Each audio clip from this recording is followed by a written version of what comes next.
Kim, what's on your radar?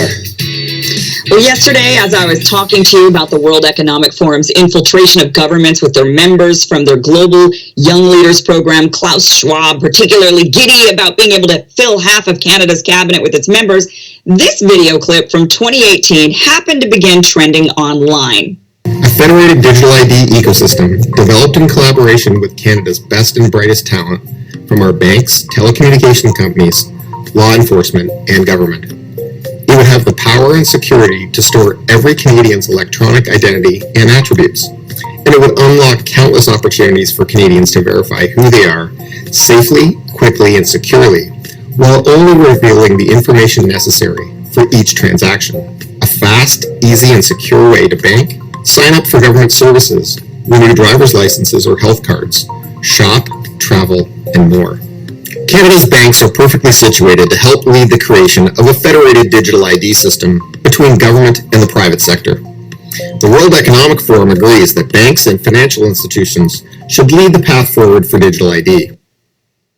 Yeah, trust the World Economic Forum and banks, says this guy. They're the right people to help keep our data safe and secure. The WEF and banks are quite literally the world's wealthiest and elite, and their track record doesn't exactly prove they have the best interest of average people in mind.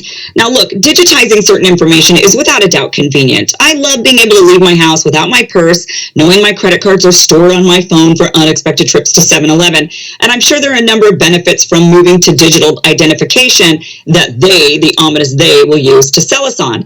And let's start there with the ominous they. Why are they actively pushing for this concept of a digital society? Usually advancements in technology happen naturally as more and more people adopt the new thing, the old thing becomes a relic. For example, neither the government nor banks nor elite came out advocating for me to switch from cassette tapes to CDs and then on to MP3s. None of the elites have told me I must use my Apple Wallet rather than carry around my plastic cards. People either adopt the new advancement or they don't. No one is being forced into it. Some people can still carry around cash and they won't even use plastic, let alone Apple Pay. But what's odd about digital identification system is that rather than just rolling them out and letting those who want to use them, it's being advocated for by bankers and elites and pushed for by the World Economic Forum, not as a choice, but as a requirement. They're hoping governments adopt a federated digital identification system rather than private companies offering it as a convenience. And this is leaving a lot of people feeling very uneasy about the move. Okay, so there's the obvious benefits of digitizing your birth certificate, social security card, bank cards, and other important documents. If there's ever a fire or things get stolen, you have backups online. Most of us keep our money in the bank with some sort of benefits.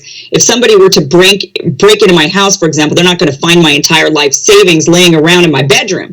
And I'm sure there was some level of resistance back in the day when companies wanted to start cutting checks to their employees rather than paying them in cash. I'm sure there were plenty of people who were skeptical of it and didn't want to have to hand over their money to a bank. So I understand there's natural levels of resistance and even paranoia whenever there's some sort of change in the way we live our lives. But if my employees really wanted to be paid in cash, I suppose I could do it. No one's forcing me to cut checks or direct deposit. But when something's being federated, the choices begin to dwindle.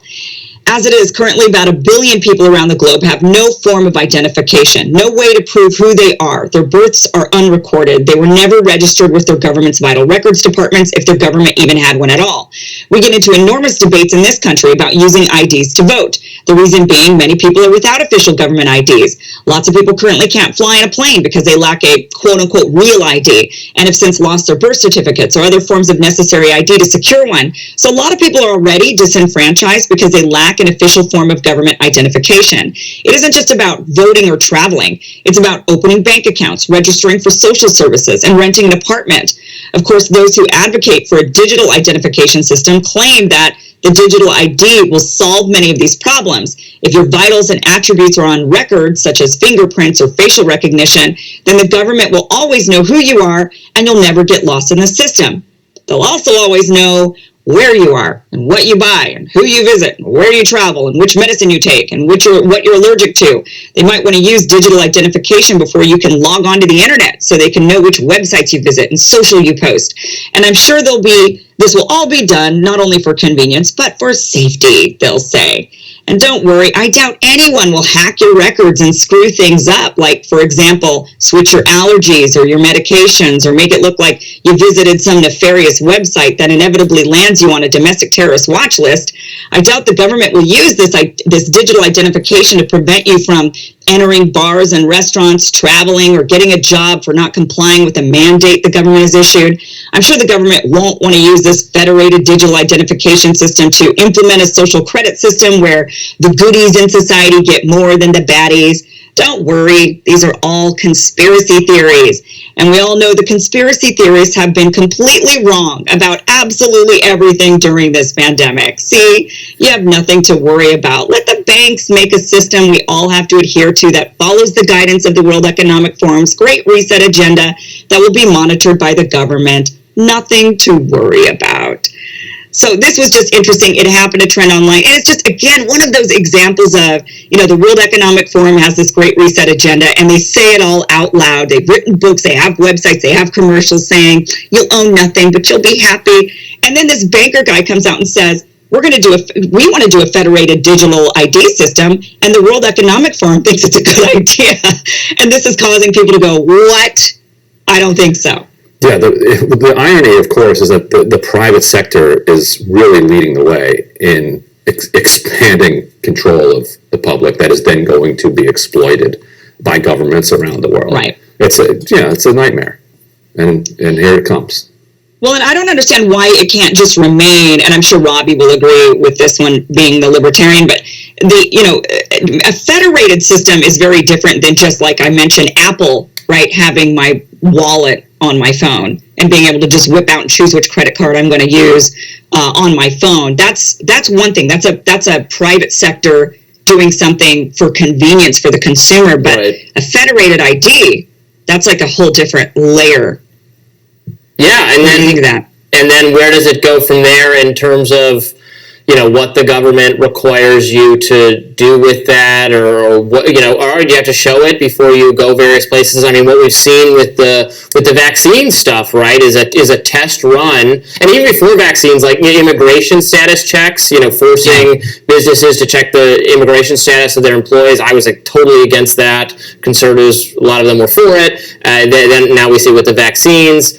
And this just does not end. You just have to have a principled opposition to this kind of thing at all, and no more saying you need some kind of ID to do things bad. And believe it or not, once upon a time, people would start cars with keys. They would get into their apartments or their houses with keys. Actually, my house, we couldn't even lock the door; it just came in and out. But now, because everything's becoming electronic, Did you get 2 cars stolen recently? I did. Right? Yeah. 2 cars stolen. We got one of them back. Great. By the way. Oh, you did? Yeah, oh, interesting. Police are on it. In good shape? Was it in good shape, or was it destroyed? It's absolutely reeked of cigarette smoke, but otherwise perfectly good shape. But now, anyway, so if you let's say your landlord is upset with you and wants to evict you, can just change the electronic code. Yeah, let's say you refused to wear a mask at the gym when you were supposed to. Totally hypothetically, and you got in trouble, and they said, if you do this again, we're going to disable your key fob's access to the gym. Again, hypothetical scenario, not something I totally did go through very recently. And so then people, this can be used then as a system of control in a way that just makes it easier to control. Now, a landlord could in the past change the locks. The tenant then changes the locks back, and it creates a tension and it balances the power out a little bit. What this does is it puts all of the power in the hands of somebody who's got a rule. Because it's like, okay, not only do we have a rule in place, we can enforce it. We catch you with your mask below your nose, Robbie. All of a sudden, your key fob's not working, and your friends aren't going to let you in there because they won't probably want. They don't want their key fobs to not work. I mean, I'm all for digitizing. I use a lot of stuff in my life that people are like, "What? You actually use that?" But again, it's my choice, and I can always reverse it. I don't have to use it if I suddenly feel uncomfortable, right? With the robots in my house listening to all of my conversations or something.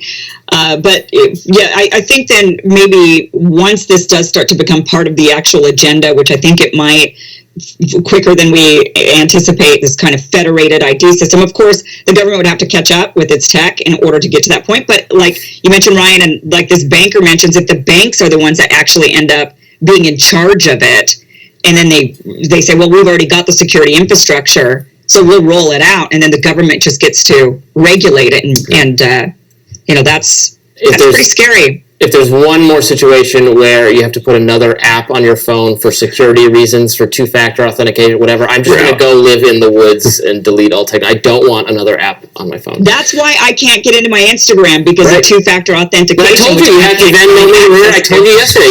Instagram's telling me, and TikTok, you just got to Venmo me the money, and we'll get you back in. Okay, I'll do that right. Thank you, Kim. We'll have more Rising right after this.